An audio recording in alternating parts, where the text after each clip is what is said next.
Hi అండి. ఈ సీజన్లో దొరికే పచ్చడి మామిడికాయల్ని మనం ఎలా స్టాక్ చేసుకోవాలో నేను మీకు ఈ వీడియోలో చూపిస్తాను. ఈ వీడియో మొత్తాన్ని చూసేయండి. చూడండి, నేను ఒక 4 పచ్చడి మామిడికాయలు తీసుకున్నాను. వీటిని నీట్గా కడిగేసుకొని పై పొట్టు మొత్తం తీసేసి తురుముకొని ఎలా స్టాక్ పెట్టుకోవాలో చూపిస్తానండి. సంవత్సరం మొత్తం కూడా మనకి నిల్వ ఉంటాయి. మనకి కొన్ని రోజులే దొరుకుతాయి కదండి పచ్చడి మామిడికాయలు.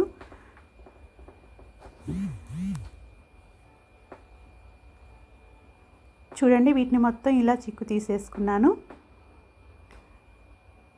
మనం ఈ విధంగా స్టాక్ పెట్టుకుంటేనండి సంవత్సరం మొత్తం కూడా చక్కగా ఫ్రిడ్జ్లో పెట్టేసుకొని వాడుకోవచ్చు. మామిడికాయ పులిహార కానీ, మామిడికాయ పప్పు చేసుకున్నా కానీ, మనం తురిమి పెట్టుకున్న దాంట్లో కొంచెం మెంతుపిండి కారం కలుపుకొని తాలింపు పెట్టుకున్న మామిడికాయ తురుము పచ్చడిలా కానీ, మామిడికాయ పచ్చి పులుసులాగా కానీ, దేనికైనా ఎన్నో రకాలుగా చింతపండుకు బదులుగా యూజ్ చేసుకోవచ్చండి. చూడండి, ఇలా నీట్గా మొత్తం పై చెక్కంతా తీసేసుకొని వీటిని నీట్గా కడిగేసుకొని పొడిగుడ్డతో మొత్తం నీట్గా తుడిసేసుకోవాలండి. ఏమాత్రం తడి లేకుండా ఆరబెట్టుకున్న తర్వాత చూడండి వీటిని తురుముకోవాలి.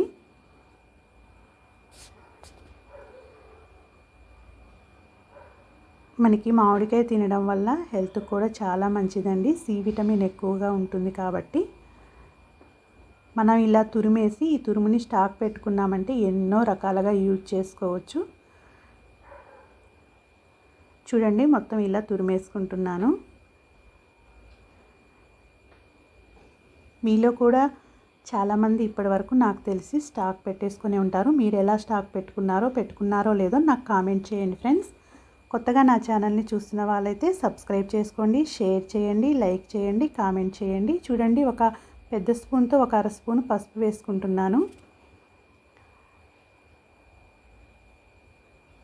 ఇది పచ్చడి కోసం తెప్పించానండి. ఉప్పు పచ్చడిలో వాడే ఉప్పు అండి. ఇది మామిడికాయ పచ్చడికి వాడతాం కదా, ఆ ఉప్పుతోనే ఈ తురుమును కూడా స్టాక్ పెట్టుకోవడానికి అదే ఉప్పు వేసి కలుపుకుంటున్నానండి. చూడండి, ఉప్పు కొంచెం ఎక్కువగానే పట్టుద్ది. మామిడికాయలు చాలా పుల్లగా ఉన్నాయండి.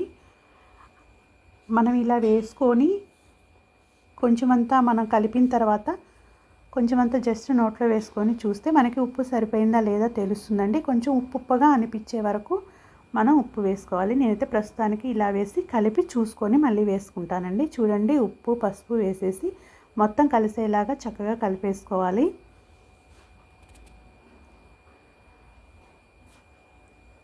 మనం ఇలా కలిపేసి తురుముకొని ఇలా కలిపేసి పెట్టుకున్నామంటే మనకి పని కూడా చాలా ఈజీగా ఉంటుందండి. మనకు మామిడికాయ పులిహార చేసుకోవాలన్నా, ఉదయాన్నే మనం బ్రేక్ఫాస్ట్ కింద చేసుకోవాలన్నా కూడా చక్కగా వెంటనే వేడివేడిగా అన్నం వండేసుకొని ఈ తురుము కలిపేసుకొని తాలింపు పెట్టేసుకున్నామంటే మనకి ఎంతో టేస్టీగా ఉండే మామిడికాయ పులిహార రెడీ అయిపోతుంది.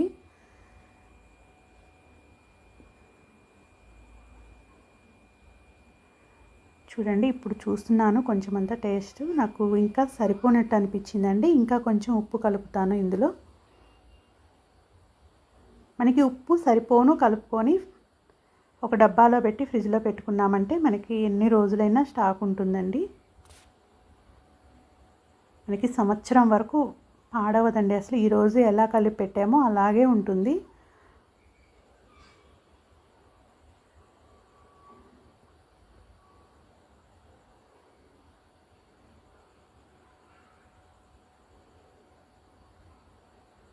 మనకి ఇప్పుడు మామిడికాయలు దొరికే సీజన్లోనే అన్ని రకాల మామిడికాయలు దొరుకుతాయి. మనకి ఏ రకమైతే ఇష్టం ఉంటుందో, ఏ రకమైతే టేస్టీగా పుల్లగా అన్ని విధాలుగా బాగుంటుందో అది తెచ్చుకోవచ్చు. కానీ ఎప్పుడు దొరికే మామిడికాయలు వేరే రకంగా ఉంటాయి కదా, ఇంత టేస్ట్ అనిపించవు అవి.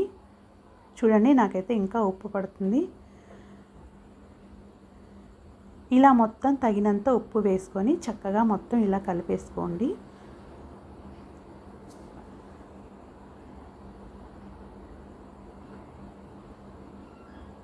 మీలో ఎంతమందికి మామిడికాయతో చేసే పదార్థాలు, మామిడికాయ పప్పు కానీ, మామిడికాయ పులిహార కానీ, మామిడికాయతో పచ్చి పులుసు కానీ, ఇలా మామిడికాయ పచ్చడి, మామిడికాయ తురుము పచ్చడి, ఇలా మామిడికాయ పులిహార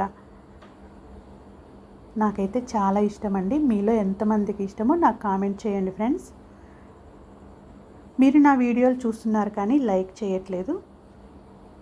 తప్పకుండా మీరు వీడియో చూసిన వెంటనే నాకు ఒక లైక్ చేయండి. చూడండి, ఇలా మొత్తం కలిపేసుకున్న తర్వాత దీన్ని ఒక డబ్బాలోకి తీసేసుకొని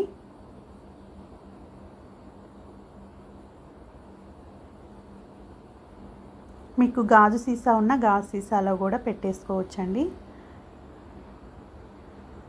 ఇలా మొత్తం ఒక డబ్బాలోకి తీసుకొని వీటిని మొత్తం సమంగా అనాలండి.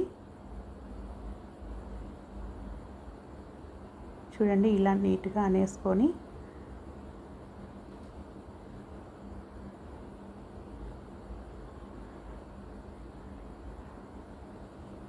మూత పెట్టేసి ఫ్రిడ్జ్లో పెట్టుకున్నామంటే మనకి సంవత్సరం వరకు నిల్వ ఉంటుంది ఫ్రెండ్స్.